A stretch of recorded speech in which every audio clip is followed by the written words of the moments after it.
we can start value betting like ace 10, ace queen highs here. This sucks. Splashy snap and then hoping for a river break. No, I might get ridiculously outplayed here, but still 3 tables going here. Top right, Imagine King. I think he's playing some more tables as well that I'm not on. Top left, got a read on this guy already with his ace-2 suited 4-bet, so he's here to fight. And bottom right, I'm not sure of that table. This guy was playing the ace-10 weird where I made quads, but doesn't seem too splashy or just sending the money away right now. Not many showdown scenes, so we have a couple of fights with Stefan. And mainly trying to play very good poker. I'm not sure. I take the reason of this guy like just being a little splashy. Could be a reason to be tighter, because I expect quite some 3-bets here as well. But at the same time, it might be a reason to be a little looser, just to play more hands with him. So I'm a little undecided here. Would be great to have post-flop reads especially. I will start that board here with checking. Yeah, 5-5 for him, just way better. And yeah, now just going for brick. He checks back, so we can start value betting like ace 10, ace queen highs here. So now this sucks. Splashy snap, big. Does not look like crazy, but we have the note that he's crazy and splashy already. So I mean, my hand is obviously a call, but it looks more like pocket deuces than anything else. But okay, we got a snap call now. Hope that he doesn't have deuces. Yeah, this looks good, but I'm not value raising. He's either full of shit, like I don't expect any thin value. Going big, now a little smaller. It can be a strong king, but yeah, we are not getting any value here. So calling and yeah. 10-5, the check back 5. All right, this is really, he is here to play. Okay, this is interesting. Check back and then snap raise. It's like overall, he just played the hand fine. I didn't expect that. And then size down when the turn is, the river is ugly for him. Well, top right, it's already, I'm indifferent on the turn already. Someone checking back that board that he can easily range bet on. Usually a sign of strength. And then starting with something, I think he has like mainly king 7, king 9 type of hands, but I'm calling those hands that have clear 2 outs. And yeah, this is just, those bluffs do not exist, like not in this world. I have clubs myself, so there is a check raising range by me, and this is just always thin value or super nuts. Yeah, if he mixes in the correct amount of bluffs, then good for him, but I just don't believe it. So now taking that note. And the pocket queens down here, I'm check raising. He has more sets, he still has that, so I'm just check raising here for protection, for value to get more of 6s, 7s, 9s right here, right now, and then go from there. It's not trying to go directional in, and this is a freaking re-raise against this very, very strong line. Wow. Like this re-raise doesn't exist. Like in theory, it can be some pocket 8s maybe. Just want to get the cooler in right now before anything else is happening. But no. No, I might get ridiculously outplayed here, but I don't buy it. That this is a bluff ever.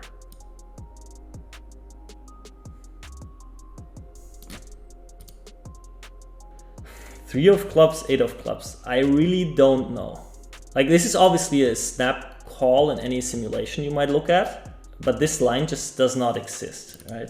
And if I'm honest with myself, I'm probably very value heavy there in the first place. So it just makes sense for him if he sniffs that out, that he just goes for it when he has it. This is really insane. So we got here 40 big blinds. That's still decent. Let's take a smaller sizing here. Decent 3-bet. Like I was maximizing value against jacks, 10s, 7s, 6s, something like that. They are all calling. And this here is, if I bet this amount, this is a 2-street game. I have pretty much something nutted right now. I won't have nuts over time. Any turn card doesn't make my hand better really. So I want to get in on the turn. If I bet that, it's 3 into 3.2. So I size a little up now.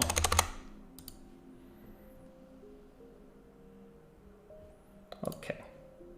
Ah, this knit feeling, like, but I'm very, very, very convinced that that was a very good fold. if he had like, monster draw doesn't make any sense either. Ace king here against this guy who was ready to 4-bet with ace 2 suited, going for small 3-bet. We gotta charge him here, hoping for like an ace 5 suited jam, for example. 140 big blinds, obviously not what we want to stack off here, but happily getting it in, but yeah.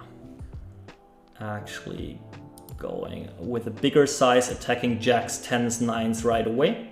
This is not the perfect card. King, queen suited, we got 2 combinations left. Pocket queens might call only. We have ace queen of spades though, king jack of spades. Pocket jacks, 10s have it too easy, so I think we need to size down here. Attack jacks and 10s, go from there. And then hoping for a river break. Ace queen shouldn't be there anymore, maybe ace queen of hearts. Ace king, same hand, 6 7 busts. We got the flush draws, but not too many, like king queen, it's like the ace of spades is fine. I think rather going too thin for value instead of check calling is the play.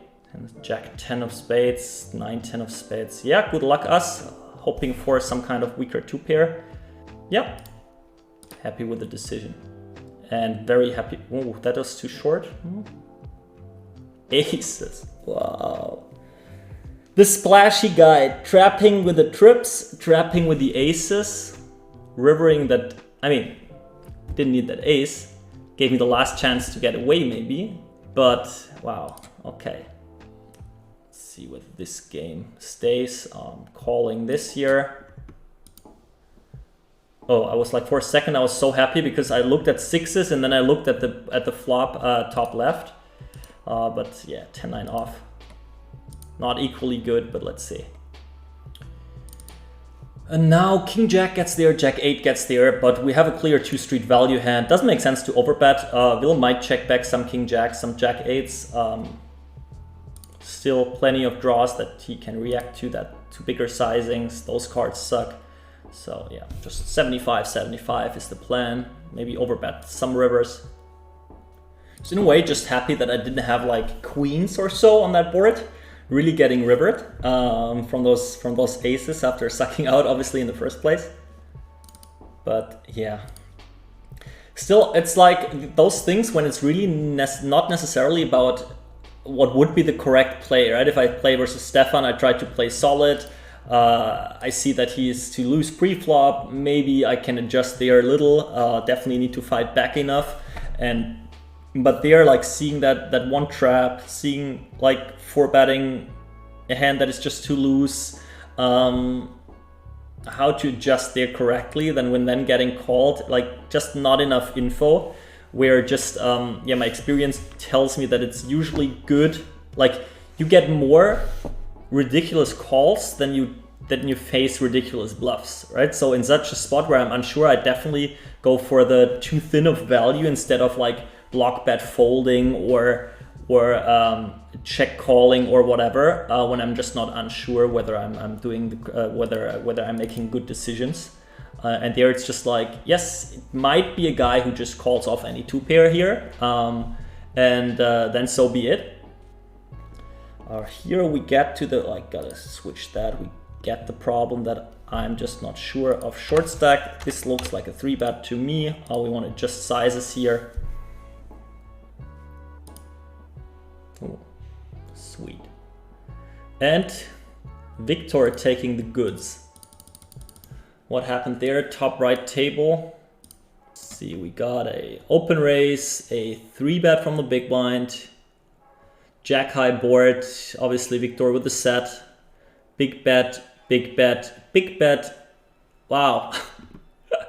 The easy river jam on that 5, 6, 7, 8 plus flush board. And it seems like, yeah, that made him leave now. So yeah, those 2 tables will be bricking. Wow, okay. Now I have an idea why games are running here.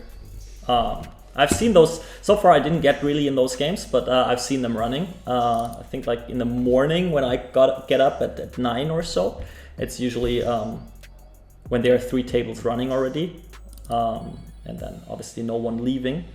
I hope you enjoyed this video. If you want to support the channel and stay always up to date, then leave a subscribe here or check out our next video.